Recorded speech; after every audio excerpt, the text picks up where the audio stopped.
Welcome to a new episode of Interview Relay. Today we're going to be talking to Renato. He's a researcher in the YouTube team. He's going to be sharing with you his path to research and also some of the differences in between working for a startup versus big tech companies like Google and Facebook.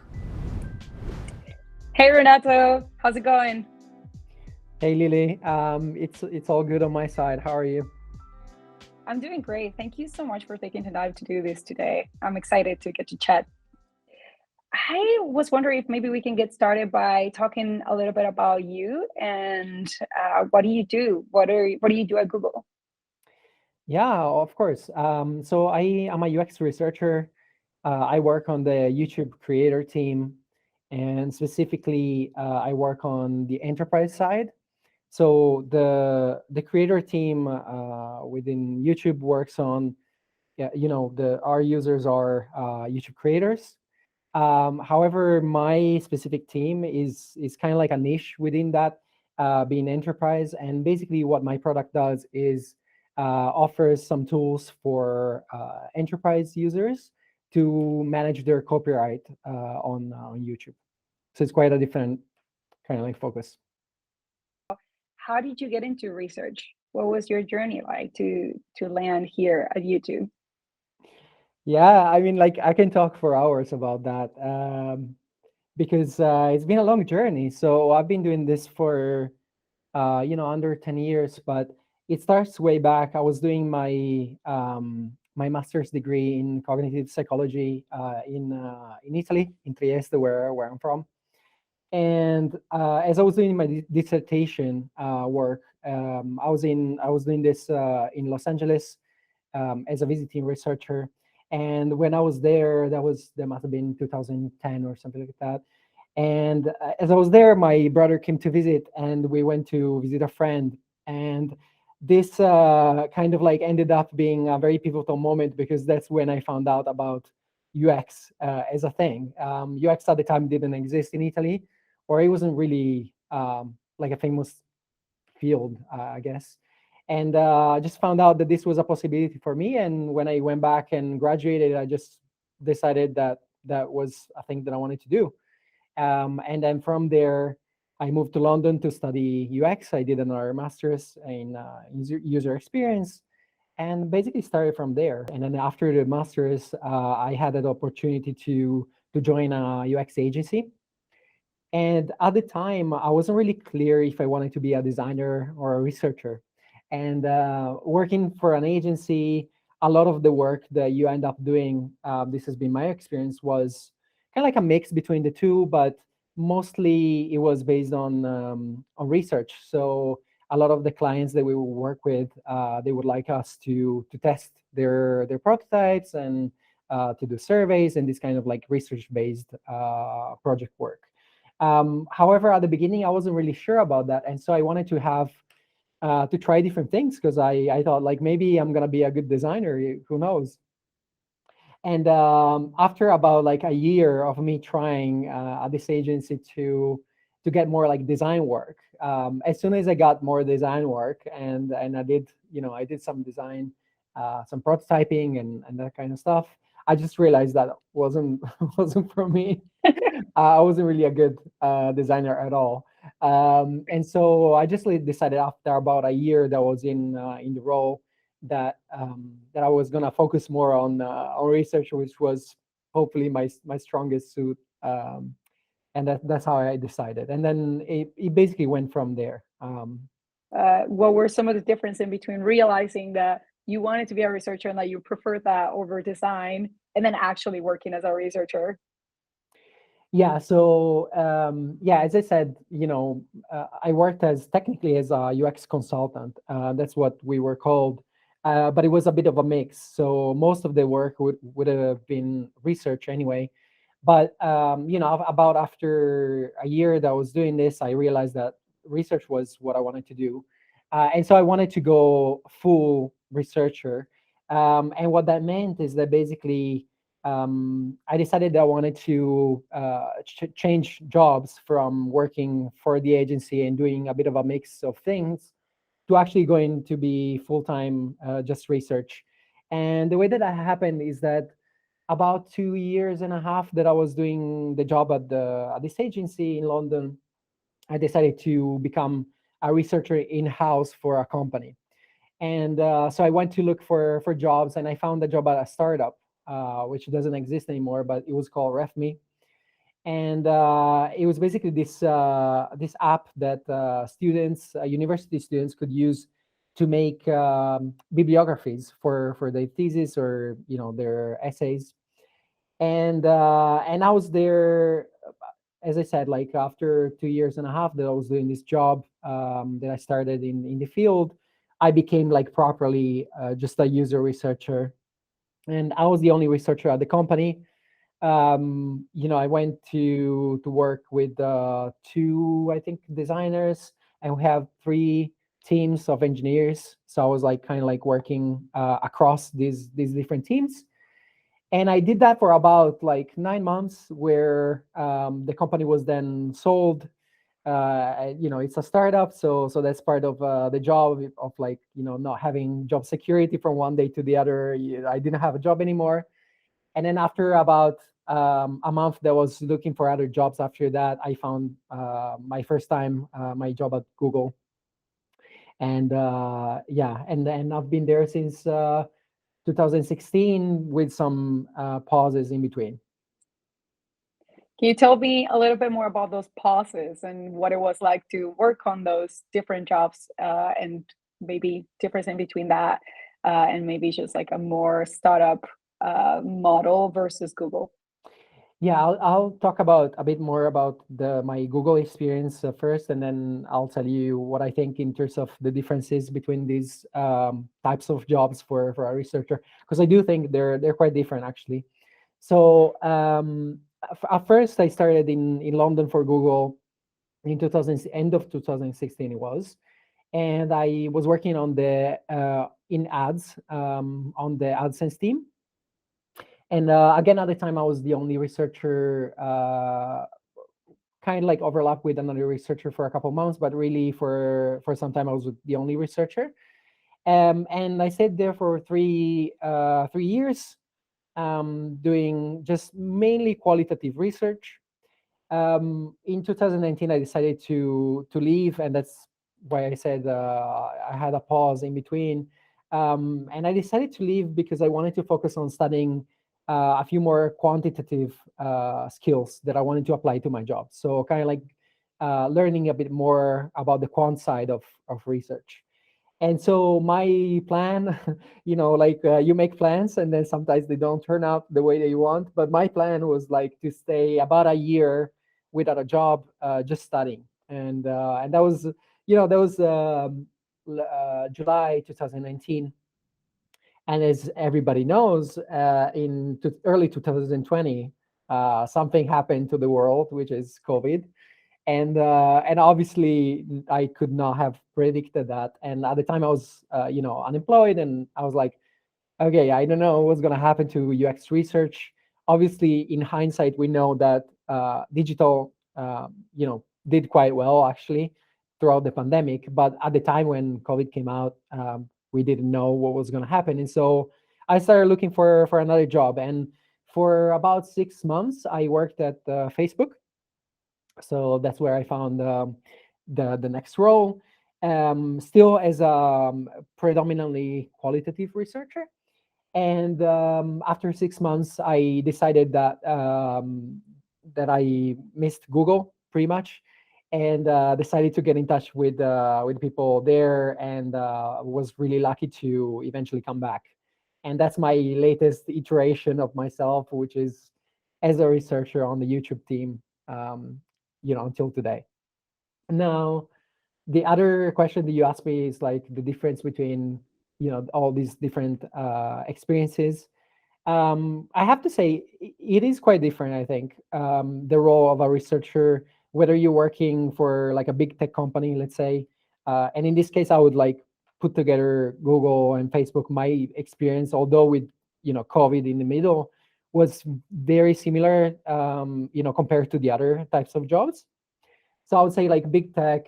Then I tried agency, as I mentioned before, and startup. And to me, there's pros and cons to all of them. So if I can start from the beginning of my career, so from the agency experience, I think that was a very formative time for me. It's actually one of the benefits, one of the pros for working as a UXer in an agency is that you get a lot of exposure to different projects. So I think like that was definitely one of the upsides for me. The other one probably being that just the variety and the fast pace.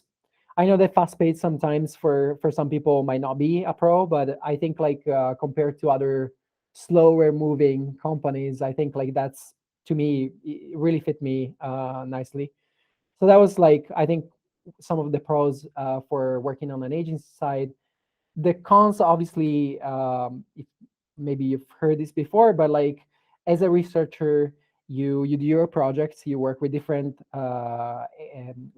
clients, and then you deliver your presentation, and that's it. Basically, you don't see the impact that you have with your research. And so, I work with I don't know, 20, 30 different clients over 2 years. And I could never see if my research was ever, implemented or like, my suggestions were followed. So that to me was really one of the main cons to the agency side. For startup, I feel it's a bit different. So um, one of the pros is compared to the agencies that you actually have like a ownership of a product like that you can over time have an impact on, and you can learn about your users, you can learn about different things and become a better researcher for your company. And that is definitely a pro compared to the agency side. But one of the cons of working for a startup is that, especially if it's the beginning of your career, um, it's rare that you can find mentoring. So, like learning from your peers or mentoring from somebody that has more knowledge than you, more experience, is really difficult at a startup because it's such a small company usually that you might be the only person that does what you do. And so especially at the start of your career that can really hinder you, I think. Fortunately, I had already learned some of the job from a couple years of my experience agency side, but I think that's definitely I was missing learning from somebody that knew more than me. And then compared to, and obviously, being a startup, the other downside is that the job security. So there's something that some people are more comfortable with, some people are less comfortable with. I guess at the time I really didn't care because the market was pretty good in London, meaning that there was a lot of researchers where they had many opportunities that they could pick from, so I wasn't really scared of it. But it's definitely something that I would take in consideration if I was deciding which type of role I would look for. And then the other side to this that I know personally is, let's say, big tech. So Google, Facebook, in my case. And again, like the among the pros, I would say similar to the startup environment, you are working within a product usually, although there's like different types of researchers. Some of them are more like work across different products, and some of them they're more embedded in product teams. I think most of the times the researchers that I know work with specific product teams, so they are embedded in a specific team with specific users. And so there's this ownership again, that you're going to learn about your product over time. You own the research that you do, and you can see that research through to the design side. And so that is definitely a pro for me. Another thing is, compared to the startup that I just mentioned as a downside, that you don't have any mentoring. Actually, in these companies usually there's a lot of people that are at your same level, or a lot of people above your level. And so, and not just level, but just in terms of experience, in terms of knowledge, and even styles of working. And so I feel definitely a strong pro for me for big tech is learning from your peers, learning from your mentors. And that's definitely something that I like very much. And as a downside, I mean, like I work for Google, so I can't talk about many downsides, or they'll be upset with me. But I Really definitely, bad cookies. yeah, yeah, yeah. I mean, yeah, and I'm sure our experiences are similar, but I'll definitely say that sometimes it does feel it can get very stressful because the bar is pretty high in terms of what's required from you, and so this thing can get quite stressful if you don't put boundaries yourself in terms of what people expect from you and what you can actually achieve. Which is, it's kind of like double-edged sword. On one side, you have a lot of ownership of your work and how you plan your research for the rest of the year or for the quarter or whatever. But on the other side, everybody is an owner of what they do, and so the challenge there is when people ask you to do certain things, they're not going to be upset if you say no. It's just like you need to set those boundaries for yourself. Unless if you don't do that, you're just going to be overwhelmed like really quickly. So definitely, like, the stressful part is to take in consideration. um, and yeah, these are some of my thoughts. Um, so you mentioned working for a startup, for an agency, and then at Google. Do you have any recommendations for, let's say, I'm an aspiring researcher. Where should I start? Yeah, that's a brilliant question. I I feel that you can start from anywhere, in the sense that those years are gonna pass anyway, so you just gotta start somewhere. And any place is a good place to start. The hardest part is actually getting into your first role, and it gets easier with time after that. So I know it's cliche, but it is totally true. The first job is the hardest to get, and so I think, like, there's no wrong place to start. However, like, from what is my experience, I feel that I've seen some of my colleagues, classmates from my masters when I studied UX, that they started from startup environments or even companies that weren't necessarily like UX mature, and maybe they were the only person in that role. And this actually goes for design and for research, both. But I've seen some of these colleagues, like, after a couple years, struggle to find another job, um, because they didn't have much confidence, because they hadn't learned within their first job, from other people that they were there to say, oh, maybe you could do this like in a different way, or like, have you tried this? And so I feel a good place to start could be something like an agency, which in my experience is an easier way in, because agencies are looking for people, for UXers, all the time, because there's a lot of like turnaround. Usually my experience is that maybe they might be paying a bit less, but it might be easier to get a job, so it's a good way to get your career started. And the plus side to me is that you're going to be exposed to a lot of, as I mentioned before, to a lot of different stakeholders, a lot of different clients, different industries.